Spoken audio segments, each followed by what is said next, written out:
बघ हंबरडा फोडल ती माऊली, तुझ्या गळ्यामध्ये पडेल बघ ती माऊली. कारण पोरानो, हे पोरानो, तिच्या डोळ्यासमोर तिचा बिचारा गरीब बाप येईल बघ, तिच्या डोळ्यासमोर तिची बिचारी गरीब आई येईल बघ. हे स्वतः उपाशी राहणारा, पण हे शेतातून कामावरून आलेला, हे आपल्या हातानं तिला घास भरवणारा तो बाप तिच्या डोळ्यासमोर येईल बघ. हे अंगावर एकच लुगडं 50 ठिकाणी फाटलेलं आहे, 40 ठिकाणी शिवलेलं तरी सुद्धा ग तिच्या अंगावर नवीन कपडे चढवणारी ती आई तिच्या डोळ्यासमोर येईल बघ. हंबरडा फोडल तुझी आई, तुझ्या गळ्यामध्ये पडल तुझी आई, आणि तुझी आई तुला म्हणाल खराय पोरे खराय.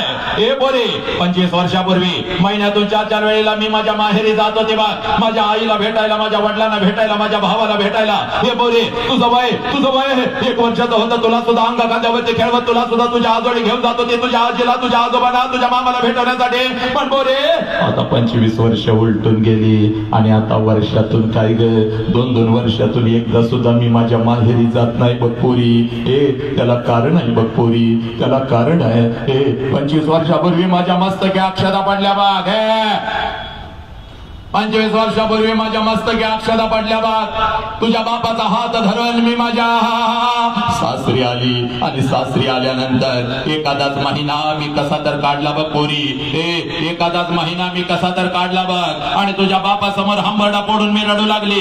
अहो ऐकलं का हो, मला माझ्या आईची आठवण येते हो.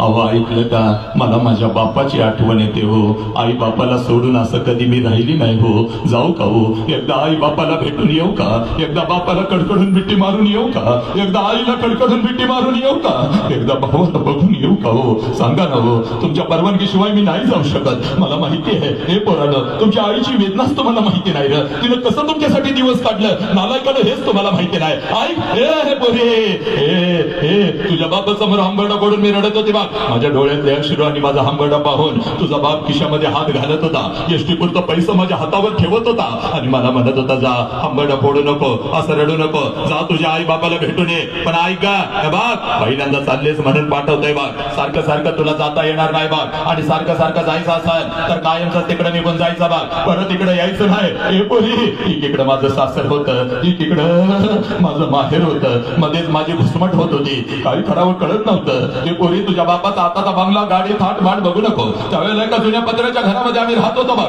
हे पोरी, तुझ्या बापाकडून एसटी पुरता पैसा मी घेत होती, हातामध्ये 2 पिशव्या घेत होती, एसटी मध्ये मी बसत होती, एसटी माझ्या माहेरी येत होती, एसटीतून खाली उतरत होती, घराच्या दिशेने मी धावत होते बघ.